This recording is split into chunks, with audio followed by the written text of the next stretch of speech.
Just being Brian Regan up there. Saying Bribbit? Bribbit, making loud noises. Yeah. The thing is, I'm pretty sure Janet was not laughing at the quality of the joke, but the stupidity of me repeatedly saying Yeah, it. but stupid's funny too. Right. Yeah. That's how I get through life. Yeah. Just like that. Stupid's funny. Stupid is funny. God, what else was I gonna? I should be fucking hilarious. Oh, glass. I are. don't even notice, but I got some different glasses than normal. I couldn't tell. Could not tell. They're real wide. These are some big boys.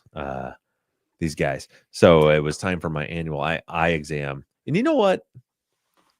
I'm gonna say it. You got an OnlyFans? I have an OnlyFans. No. I mean, these eyeglass places can just kiss my ass. They're so expensive. Yeah. So I'm not one of these fellers that's like every year. Oh my God! I thought we were done with the pregame. No, we're never done. But like Becky every year is like, can't wait till like the insurance comes up so she can go get a new pair of glasses. Like, I don't care. I like my glasses. I don't want anything new. But I have those clear ones I got last year that I never wear. It's because the prescription's wrong and I can't fucking see through them. My other ones, my black ones that I usually wear, the prescription was right, but my eyes gotten worse, so I was struggling seeing it. So I just needed a new.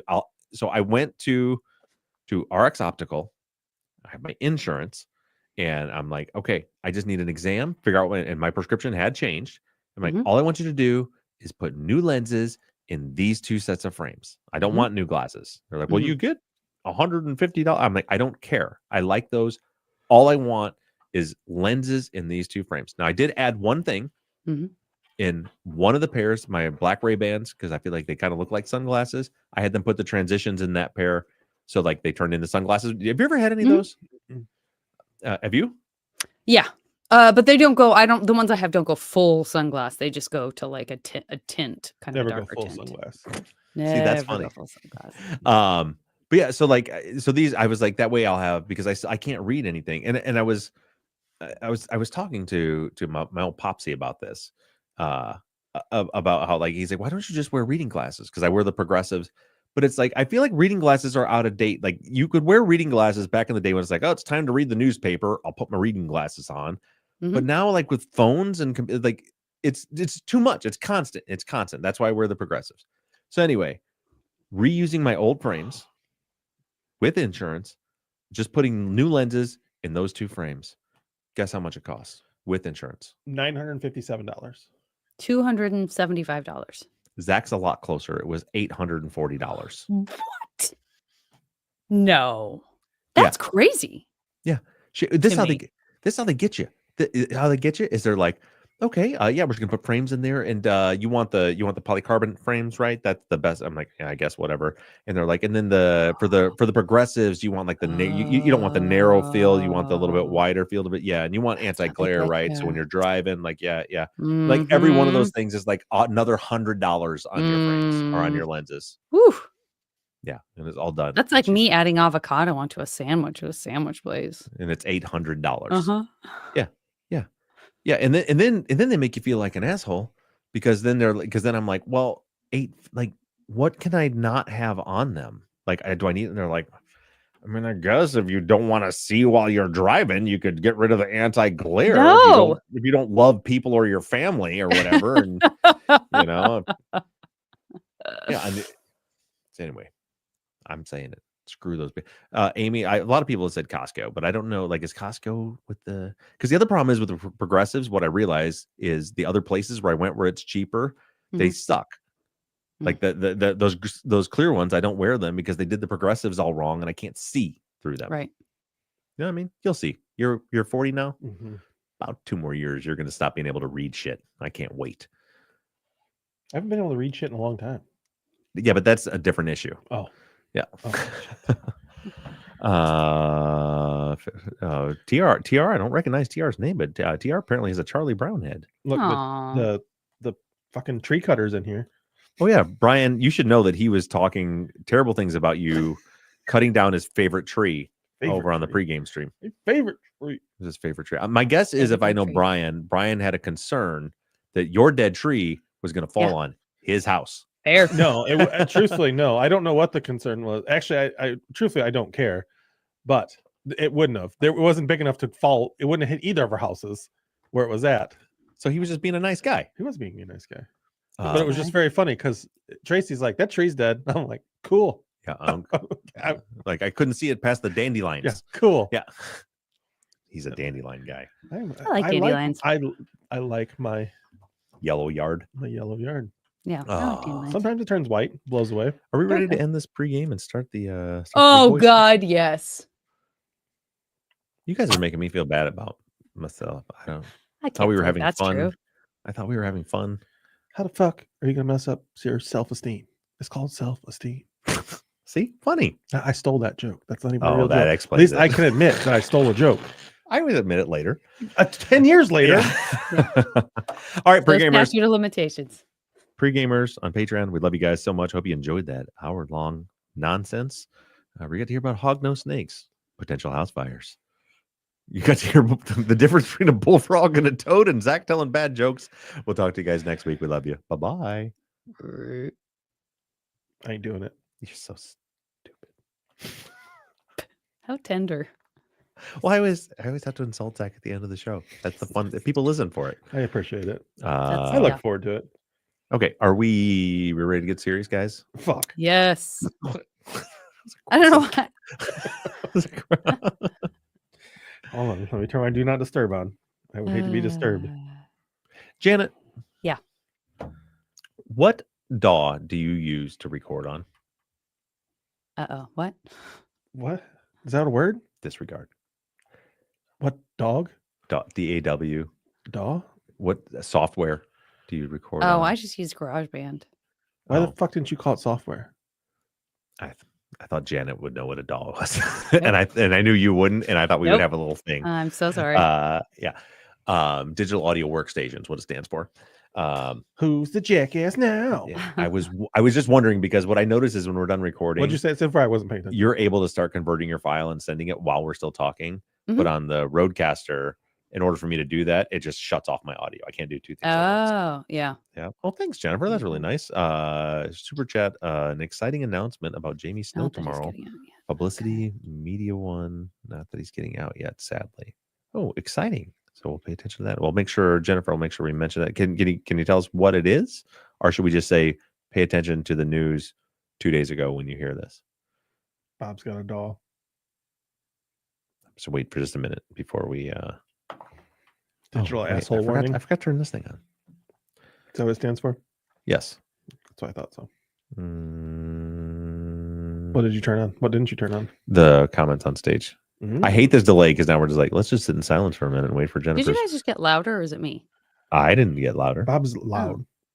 He's just always loud. Why are you so mean to me today? I'm not mean to you today.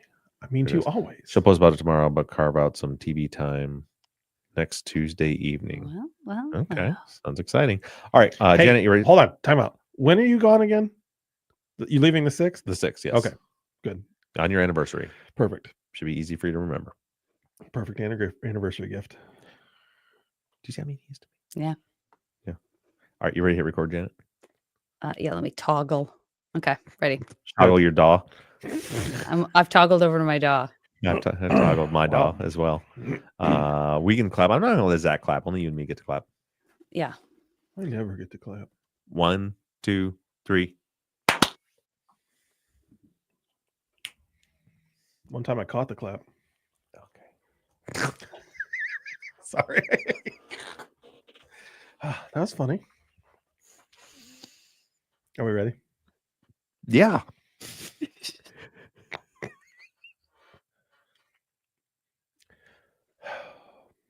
Ahoy, friends. Thank you for tuning in to Truth and Justice. You are listening to the Friday follow-up for Season 16, Episode 22. Nope. Fuck, I read the wrong one. Ahoy, friends. Thank you for tuning in to Truth and Justice. You are listening to the Friday follow-up for Season 16, Episode 23, The Science of a False Confession. This week, Bob talked to Alan Hirsch, who is he's a professor where? Professor. I don't remember. Maryland something or other. So don't put that in there. Yeah. Unless you know what it is. No, I don't. I just know he's a professor. Want me to find out real quick? Yeah, sure. I was going to say, we could definitely find out quick. Sorry, Erica. But while we have you, hey Erica, how's it going? Erica, Bob's mean to me. Professor attorney, educated at Amherst Law School. Ellen Hurst professor. There it is. Williams College. Professor at Williams College since 20. It doesn't matter. He's professor at Williams College, and he's an expert in interrogation tactics and false confessions. This week, Bob was joined by Professor Alan Hurst from Williams College, and they talked. Was that not right? It just said. I sound like you said Hearst and not Hirsch. I'm so sorry. I give up. That's why you get paid the big bucks, Erica. Sorry. I'm so sorry. I just watched Janet's face like jerk over. I'm like, uh-oh. I just didn't want, because if he listened, I didn't want him to be like, Hearst. That's not my Hirsch. I'm never going to get through this. I'm sorry, guys. This week, Bob was joined by Alan Hirsch, a professor from Williams College, who is also a specialist in, what is it? Interrogation tactics and false confessions. I'm never going to make this. Just start with who's also. What was it? Interrogation tactics and false confessions. And false confessions. What did I say? Who's also an expert in? Oh my God. I don't remember where I left off. Yeah, just say who's also an expert in interrogation tactics. Who's also an expert in interrogation tactics and false confessions. This has been a fascinating conversation, and I'm looking forward to jumping into it with Bob and Janet this week. But before we get into that, do we have any housekeeping? I don't want to say that has been a fascinating intro to this episode. I'm so sorry. Don't cut that out, Erica. I'm so sorry, Erica. So any housekeeping? They can't all be winners.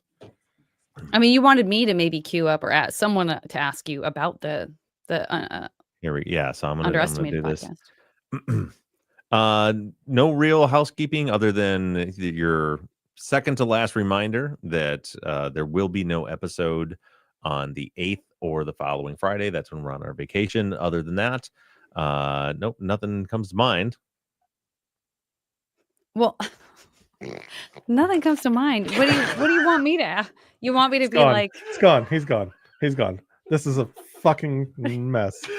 I'm so sorry. Nothing guys. comes to mind. What am I supposed to say? Hey, what's the latest with? All right. What? Hold on. You want me to come in and talk about? Because I just finished listening to Stephen Kraft stuff. No, not yet. Let's try this again. I hate right now. I'm really hating that this is live because it's going to sound great. Erica's going to do a great job with this. Yeah. Oh, so here we go. So Erica, after Zach says, "Does he have any housekeeping?" The only housekeeping is another reminder. You'll get one more of these that we'll be on vacation, not this coming week, but the week after that. So there will be no episode on the 8th or that following Friday. The following episode after that will be the Amanda Knox interview that'll be coming on what I believe is the 15th of June after this Sunday's episode. Other than that, that's all we got for housekeeping. Well, can people listen to Underestimated for those couple of missing Truth and Justice episodes? Because I forget how much further out that podcast extends because I know school's ending. Yeah, and actually today is a big day for Underestimated. The day on Friday when everybody's listening to this in their podcast feed. For me, as you guys know, I've been talking about this since the beginning of the year.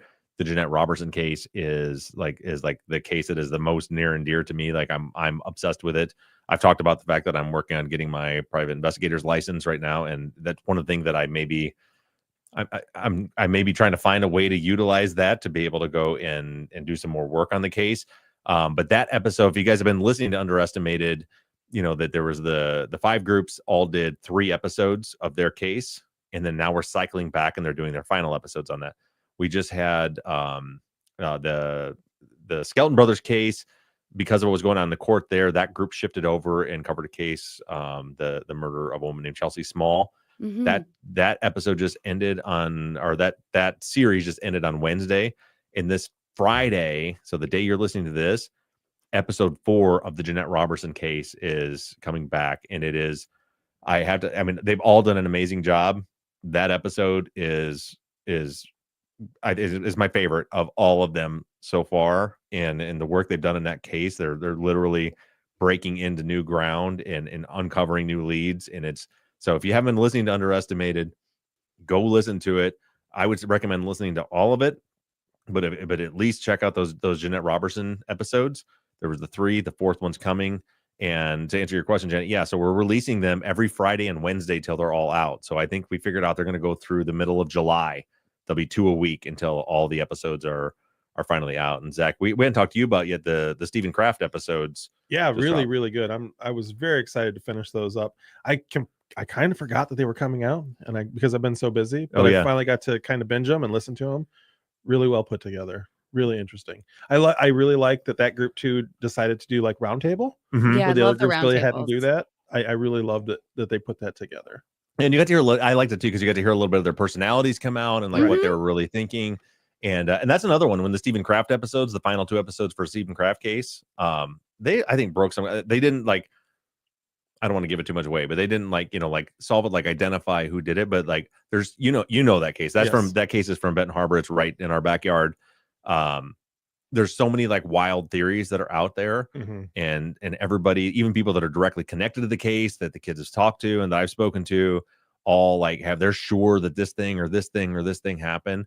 They really did a fantastic job of sorting through all of that and looking at the actual evidence and kind of profiling the scene, and came up with, when they conclude their series, their theory of it, I think is like, I feel like in my bones, like 99% certain that they're exactly right, that's what happened. Oh, I'm looking forward to hearing that. Yeah. So for me, it was kind of very, I don't know. It was like a lot of these cases, they spent so long working on them, and they all wanted to, they were tasked to make a difference, move the case forward, whatever that means. And then some of them feels like, man, they're doing so much work, but it's just so hard to gain any ground. And that one, the Jeanette Robertson one, the Stephen Kraft one, it's like they really did. Like as I'm listening to that, my understanding of the case has shifted based on the work that they've done. So that one's coming up too. I think we've got the last 2 Jeanette Robertson episodes come out this Friday, today, the day this is dropping. And then the last one, which is a banger also,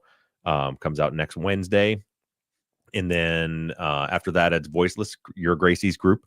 They've got 2 more episodes. They're doing another follow-up on the Chris Temple case, which is going to be super interesting. They actually got in touch with Chris's sister, who gave them a memoir. It's like 600-page memoir that Chris's father wrote.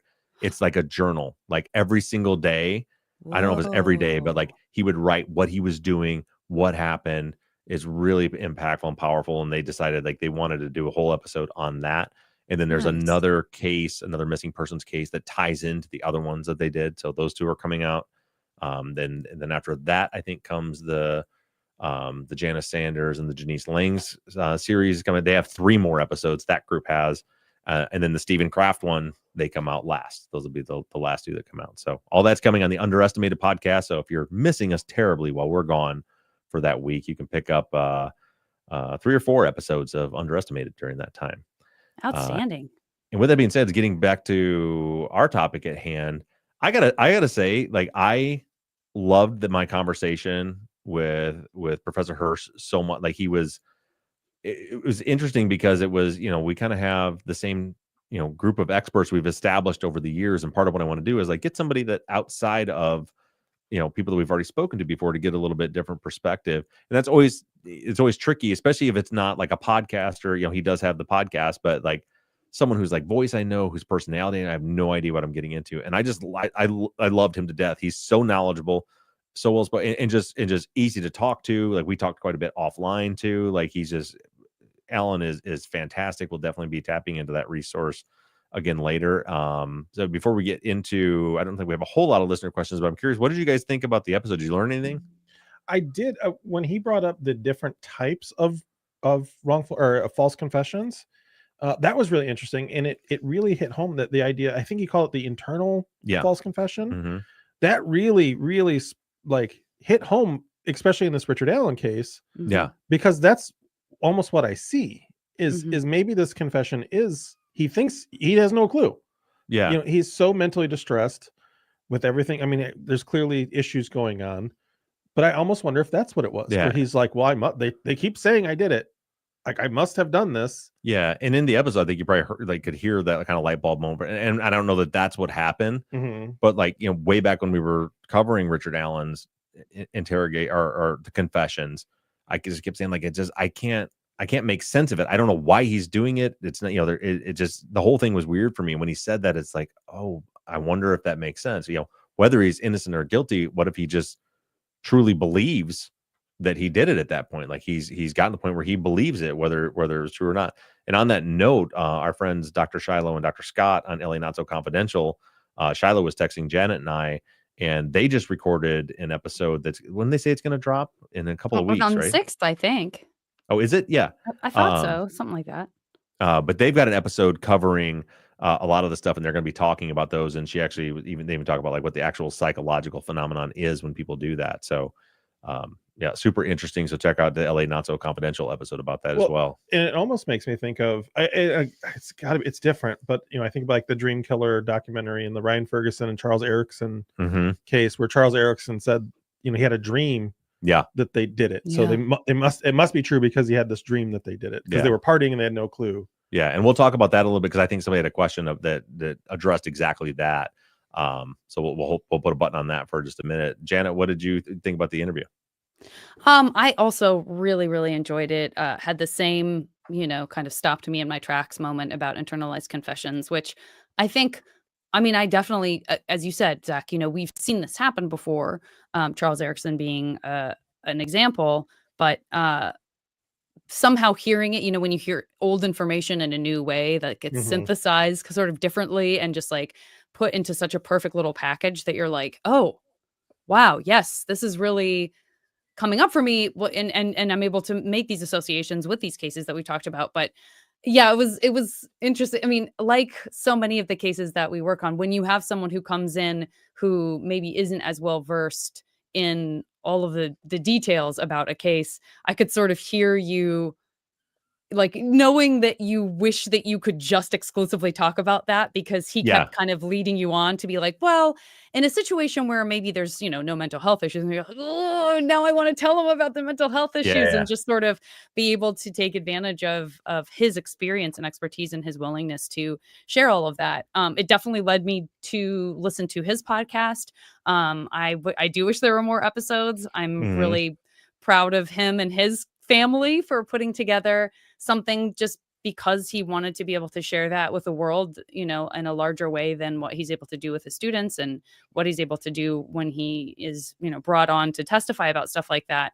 There was a short episode that he did where he talked about like his own kind of internal, I don't want to say struggle, but I guess, yeah, maybe struggle with what, like when is it appropriate to not testify on behalf of someone that you think could be guilty or you think is probably guilty. I think that was a very candid, you know, where he kind of talks about it. He's like, I thought this person could be guilty, but why I don't know that. And my focus is on not on whether someone's guilty, but on these principles that we put in place about, you know, false confessions and when it's like when you are not doing your job right as a cop and all of that. But I just like that he was willing to kind of take the listener down that road, where he even said, you know, this guy was found guilty and I felt conflicted because I had kind of gotten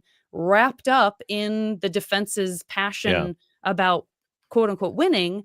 But at the same time, he would have been very troubled if this person had been found not guilty. So I don't know. I just appreciate when people are willing to, just like you were talking about, when you say, you know, I'm sorry, I'm not perfect. I want to be transparent about these conflicting feelings I have when I think about if it were my child, or when I think about, I mean, I think it's important to acknowledge our humanity in that way. And so he feels like a really good ally and a really good resource, because even just in listening to, you know, 5 or 6 of his episodes of his own podcast, I recognized a lot of the same kind of values, if you will. Yeah. And I felt the same way. I didn't hear that particular episode. I buzzed through a few of his episodes. I was like picking cases and listening to them. But yeah, like that dilemma, like I always feel like, how hard would it be to be a defense attorney? Oh, like that has to happen all the time. Like so many clients where it's like, you know, they're guilty, but the Constitution affords them a vigorous defense, and they have to all the time have to defend somebody that they know is guilty, and that's gotta, like, I don't know that I could do it. I don't know if I could either. But that's what's so interesting about people like Bob Motta who have these conversations about cases they become passionate about, where they say, "Look, I'm not going to lie to you. I have definitely defended scumbags." Right. Like, Yeah. I have defended. So when you become passionate about a case in which you think this person is factually not guilty, then you really hang on to it, and it crawls inside of your head and your heart on a different level. Um, so it's worth paying attention when, people are like very passionate about what they feel is a factual innocence case. Yeah.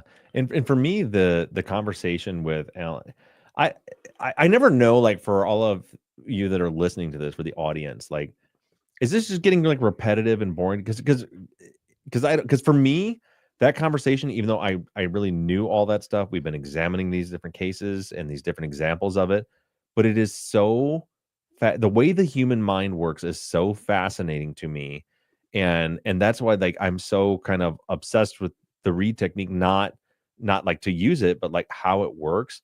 So it was like for me to like have him explain those same steps, how it works, the things we've just witnessed, and like, yeah, this is how it's designed to work. This is how it happens. This is what triggers this, and then triggers that, and then triggers that.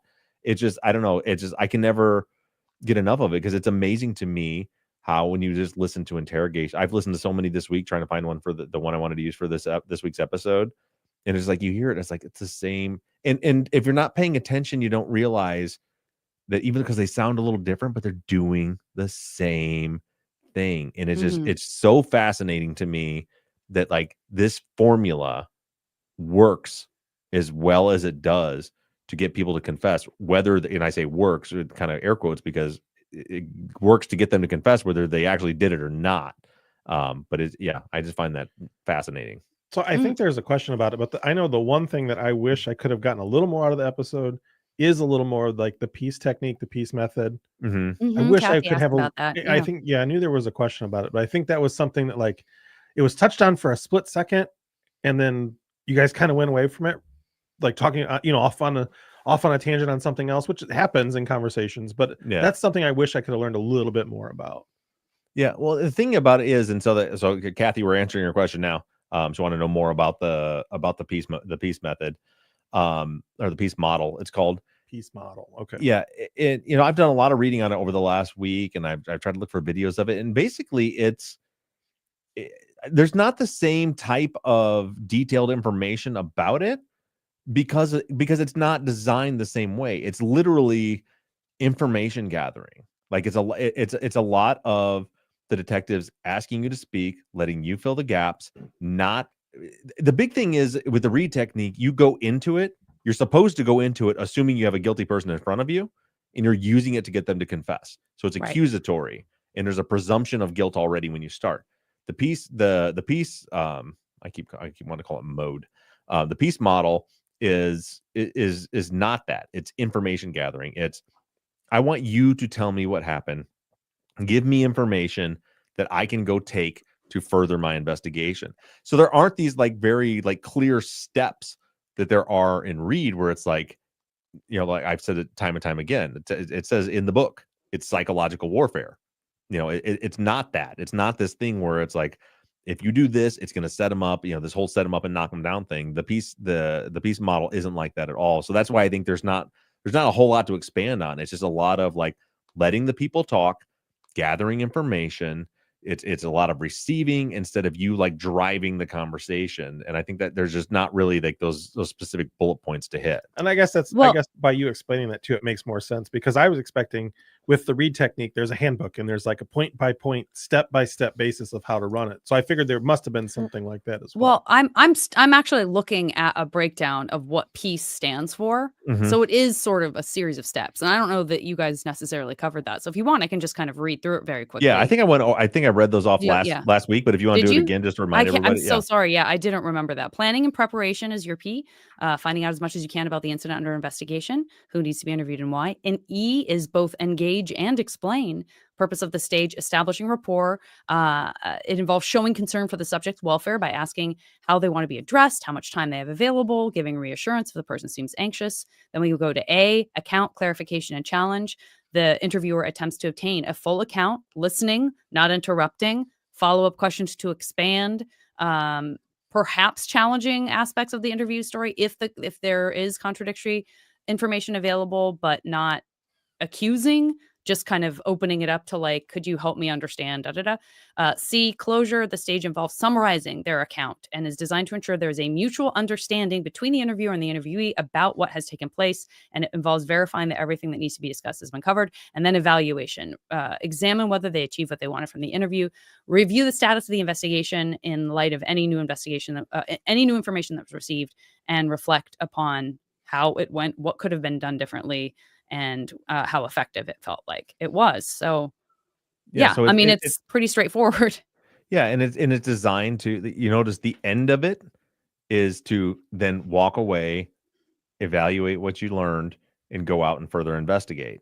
Whereas with Reed, like the end of it is the confession, right? That like the whole thing, like the end goal is to get them to confess. Whereas the piece model is open ended.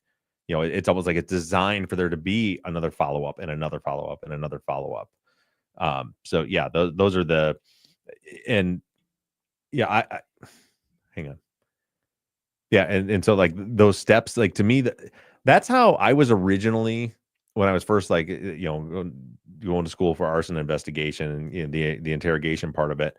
My mentor that was like on the job training me, not when we got into like the college level courses where they're actually teaching read technique and things like that. Like that piece, we didn't call it that, the piece model, but that's the way he taught me was don't be accusatory, let them talk, be quiet, let them, and a big thing he always used to say is let them fill the gap. When people are uncomfortable, they'll start talking. So if there's an awkward silence, let it be awkward and let them fill up the gap. Don't interrupt. You're gonna, and he used to always talk about like interrogators or interviewers a lot of times will miss out on opportunities of getting information because they're interrupting people, when if you just let them go on and ramble a little bit, they'll give you more information. So like that's kind of like how I was originally taught. And then for me, like I didn't do a lot of I did a lot of interviews, but in Michigan, the way it works is your local municipality, we go out, I do an arson investigation. I would take witness statements. I would, if I suspected there was arson, I would pull in and do an initial interview with them. But then if it got to the point where like, okay, we're pretty sure this is arson, then we would call in the state police fire marshal. In Michigan, the state police has the fire marshal's office. And they're the ones that are really like taking you into the room and like doing like, for me, like these interviews happen out in the field, in the house, in their kitchen, or in their battalion car or whatever. They're not like very extremely formal interviews like what you see here. Gotcha. Well, do you want to get into some more comments? We have comments and questions from folks. Yeah. Jen says, could you please talk about the justification for police lying in their interviews with suspects / people of interest? Marty Tankliff, co-founder of Georgetown U's Making an Exoneree program, falsely confessed to murdering his parents at age 17 after the police told him his father told them that Marty had killed him and his wife before his father died. That's when Marty thought, I guess I had to have done it then. I believe he retracted his confession soon after that, which is horrifying. In my opinion, police should not get away with that. So here you have this very extreme example of a younger person who's lost his parents, and they lie and say, your dad said you murdered him and your mom. Oof. Right. Yeah. And so as far as like the justification, I mean, I don't think, this is one of those things where I've talked about, like, if I put myself in the shoes of, my kid's missing and this person we think knows who they are, how, but we can't think like that. You got to look at like what's right, what's wrong. And it is allowed. I think it's wrong because of exactly that. It's in very similar to the read technique. It is a great way to get somebody to confess to something that they didn't do. You shouldn't be able to lie. Like it's, to me, it's very, very, very clear. Like the interview, like the piece model, gather information and then go do your fucking job. Like that's how investigations should work. You give me information, and then I'm going to go investigate, and I'm going to go find evidence to figure out what happened. So I really don't think, in my opinion, there isn't a justification for it. My only caveat to that is I can't tell you that I wouldn't want him to do it if I was if I was in a circumstance where it was a loved one of mine whose life could be saved if you lied. Like I said before, like, I could see with like waterboard him. I don't care, whatever you got to do, because it's my son. I need to go find my kid. But well, that's why you should not be in charge when it's your child. Right. You should not. Yeah. Like you should have to take that. I think we talked about it last week a little bit too. And it's all, I mean, they can still get around it without lying. They can play the word game. They can play why would you be on this video? Yeah. They're not saying you are, but why? Explain to me why your fingerprints would be there then. Yeah. So, and that's not lying to them. That's just playing the word game, but it's tough. Yeah. But the spirit of it is, and again, it's all legal based on the Supreme Court ruling, but it's deception. I think our justice system would be a lot better off if investigators were not allowed to be deceptive with the people that they're interviewing. You're going to have to find the evidence and do it. And sometimes, sometimes that sucks. Sometimes you want them to use every trick in the book because you think because it could save a life or whatever, but it's just the consequences just don't outweigh it. Well, and it's kind of, I mean, it's different than capital punishment, but in the sense of this is a power that you have to show you can use responsibly. And if you continue to show as an institution that you cannot use it responsibly, then you shouldn't have that power.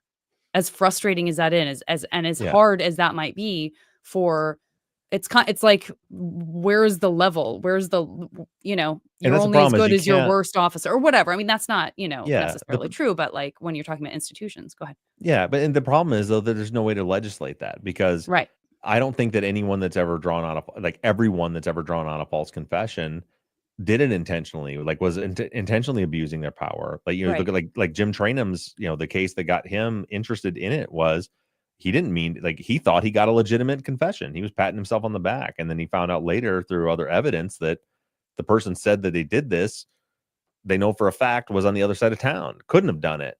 And it was, and for Jim, it was just like, how the hell did that happen? Right. Like how, and then went through and like reviewed. And, have you ever heard Jim tell that story? Or he's written about it and talked about it before. He was like, well, she gave a very detailed description of how the crime occurred, even like gave a narrative, checks all the boxes where you've heard me say, like, that's not a confession. There's not a narrative. There's not, checked all the boxes. Then he went back and reviewed it. And he's like, I gave it to her. I gave her all that information throughout the course of this, used deceptive methods to put her in the position, applied the read technique, and she gave them what they wanted to hear. So yeah, I don't think it's always, and that's the thing is like the sentiment of, it's kind of like with the death penalty where people are like, well, yeah, but I mean, there are certain crimes where if they're heinous enough, or if we know for a fact they did it, then, well, you like, how do you know, that's an impossible line to draw. Right. So is it because you can't legislate that the state doesn't murder people unless you really know they did it. Yeah. Right. Well, how do you really know? Yeah. It's also can be extremely traumatizing to someone who is innocent and does not deserve to be shown crime scene photos and things like that can, if you're a person who is, whether or not you're fragile in some way, and I say that as a person who considers herself pretty fragile about stuff like that. Yeah. Whether or not you are, I mean, that's an incredibly stressful, incredibly traumatic experience if you are innocent and you are exposed and treated as a person who is, who's responsible for this thing, as a way of trying to just elicit some sort of confession from you. That's also like, oof, traumatizing. Mm-hmm. Christina says, I think we're all on board that inducing innocent people to confess to crimes they didn't commit is a huge problem. But isn't extracting false confessions from guilty people yet another flaw of the Reid technique? Yes, Chris Watts confessed, but he also gave a false confession. Right. Extracting false confessions doesn't seem particularly helpful for the truth-seeking function of our criminal legal system. Well said, Christina. Yeah, you're exactly right. And that's the thing is, like we've talked about with the Reid technique, it's a stair step, right? It's like, first, let's get you to admit you were there. And then let's get you to say you were there, but it was an accident. And then like, Now it's that toothpaste back in the tube thing, right? Like, well, now you've said you were there when they died. You can't unsay that. So now I can put the screws to you even harder, and now I can get you all the point where I give a version of a confession, like in Chris Watts' case, that isn't true, and then it's one step further until the idea is that eventually you get to the true confession. In Chris Watts' case, once he led them to the bodies, they didn't have to, and then he got a lawyer then and didn't do any more interviews. It wasn't until after he was convicted that he actually admitted what happened. So in that case, it was like, well, you told us you killed him, and then you led us to where the bodies are. You're not going to be able to like say, just kidding, I didn't really do it after that, so that was a unique circumstance. But yeah, no, I agree. Yeah, because generally, at least the first confession you get in Reed, if it's being applied properly, is not going to be a true confession. It's going to be a partial confession, because that's the thing that Professor Hirsch talked about, right? They give you these two options. We know you did it. Are you a monster, or were you put in a bad circumstance? It's one of these two. Those are your only two choices. Either you're a monster, and they're almost always going to take, well, I was put in a bad circumstance. Mm-hmm. Right. Yeah. This actually, that kind of leads to the next. Ryan says, one advantage the UK has is that it has a unified police system. So best practices can be spread across the entire country. The US has thousands of jurisdictions doing their own thing and changing based on who gets elected. And that's a good point. I mean, this comes up for us a lot, right? Like, in terms of the United States just being this very, very large thing, and us always trying to find that balance that the founding fathers, when they wanted there to be separation between church and state and these different like checks and balances, but also the states being the size of European countries. So how much power does the state have? How much power does the federal government have? And those are all really important conversations to have when you are this large, because like as Ryan's saying, the peace method has been adopted by police forces in Australia, New Zealand, Norway, and parts of Canada. That was as of 2017. And I mean, Australia is a big country, but I don't think it's just not as populated at all. And then, we're talking about these small places. So that is a baked in challenge, certainly, of being a part of the United States. Well, it kind of comes down to the major flaw in our system, or a lot of the flaws in our system, is everything looks good on paper. It's just like a jury, to where, well, this is very simple. The person is innocent until proven guilty, and the prosecutor has the burden. But then the reality is that most people in a jury box look at the person at the defendant's table and look at the cops and the prosecutor that put them there and assume they're probably guilty. It's the same thing, on paper. Our unified system is that we have the United States Supreme Court that interprets the Constitution, that like sets the law of the land for everyone, and says, but even with that, there's so much wiggle room. I'm doing, for one of my criminal justice classes right now, I'm doing a whole project about the Miranda v. Arizona case that created the Miranda, and then another case that came up later where it was challenged. And it's like there's still so much squish there, and a lot of it depends on who are the justices at the time that the case gets challenged at the Supreme Court. So yeah, it's one of those, like, on paper, it is unified. We got a United States Supreme Court that sets the law for everybody, but the reality is it's still all very, very squishy.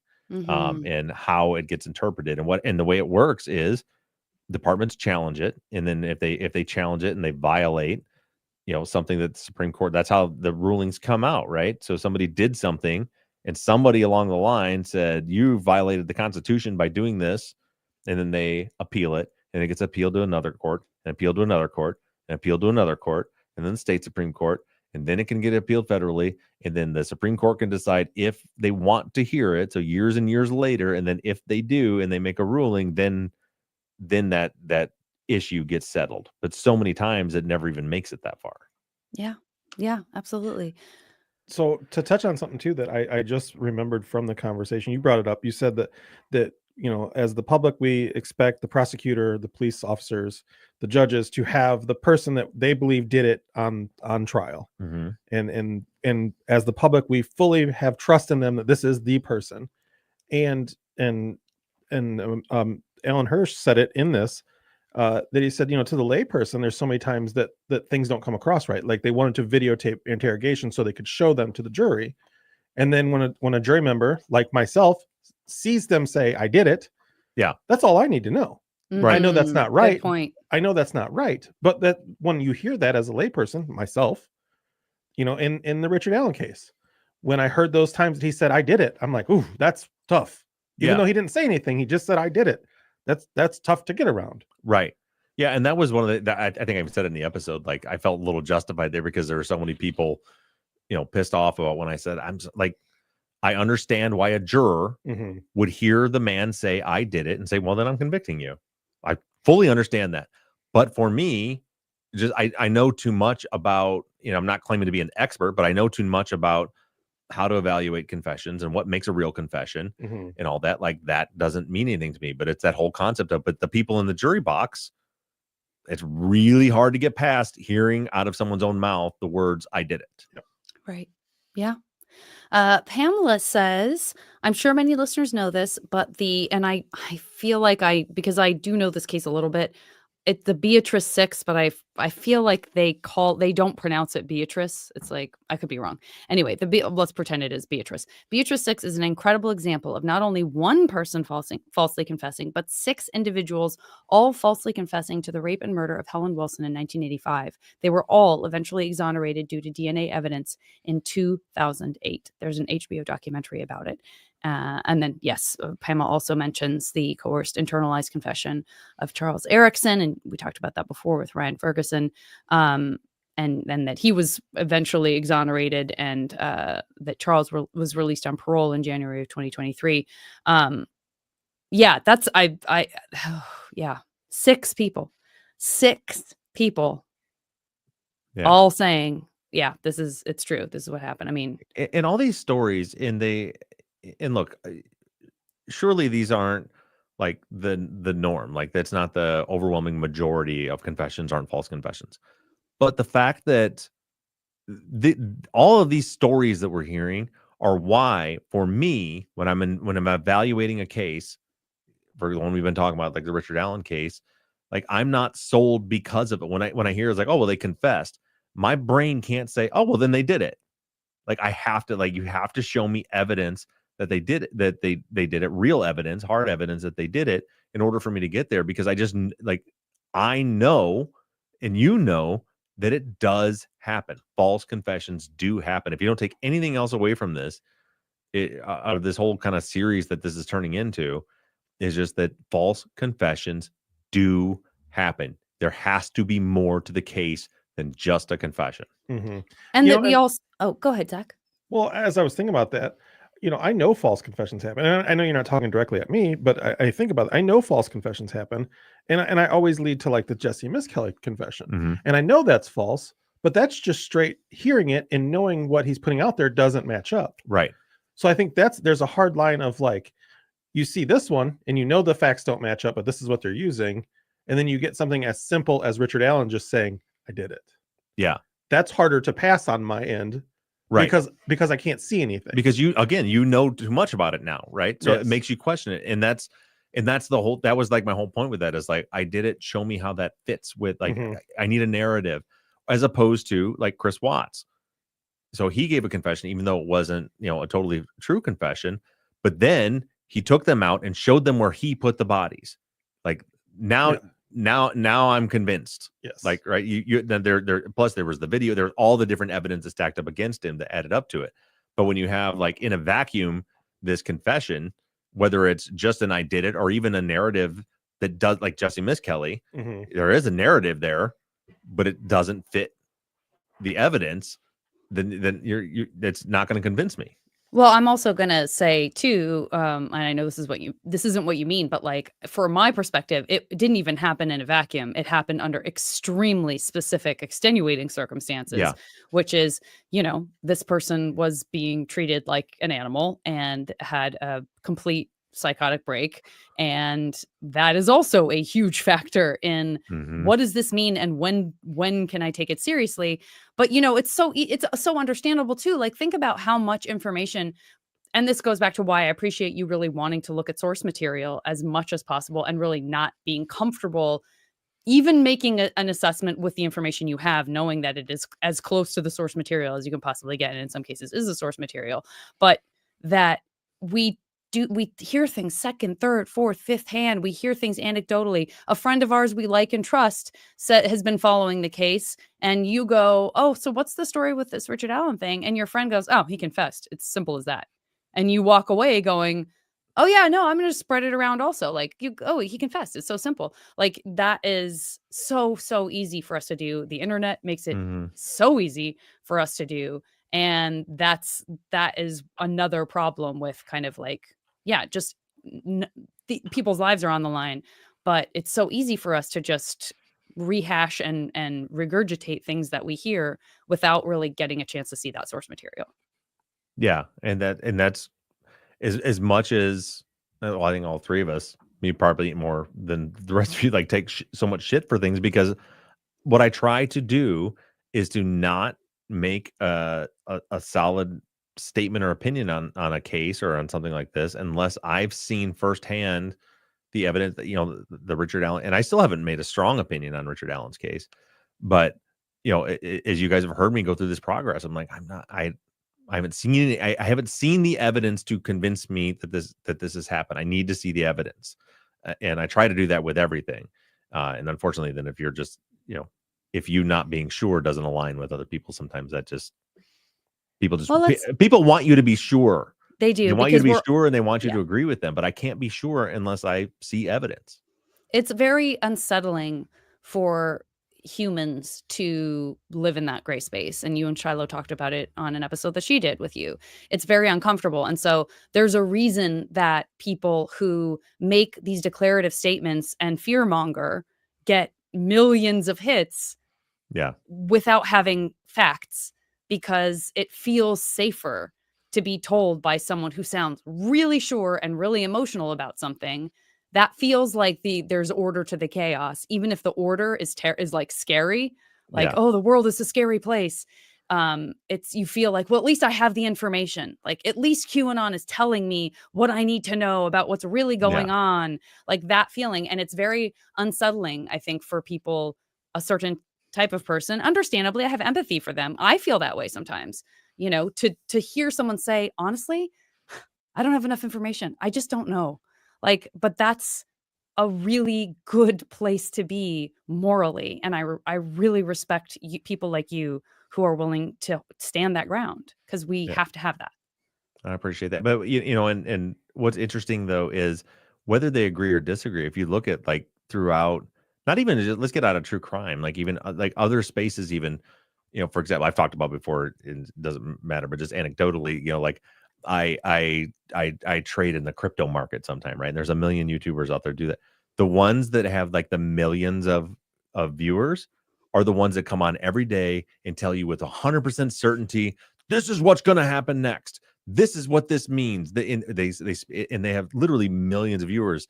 But if you go find the YouTuber that does like a true analysis and is like, I don't know what's coming next. This kind of indicates this. This data means this. So we'll have to wait and see what happens next. It's a fraction of the viewers, because I think that just speaks to like the psychology of people, where like what you were saying, Janet, is people want that surety. Even the people that disagree with them and just want to just like argue, like they just take a stand, and there's a lot of times for me, I can't take a stand. Yeah, that's all right with me. That's all right with me, boss. The only other piece we have from our post on Facebook comes from Sonia, who says, if you're looking for another person to interview, I'd love to hear Bob talk with Mel Barrett from the In Between podcast, which is a podcast that is available on Amber Hunt's co-founder of sorry, I know it. I mean, I'm subscribed to it. I give money to it. Sorry, the Grab Bag Collective.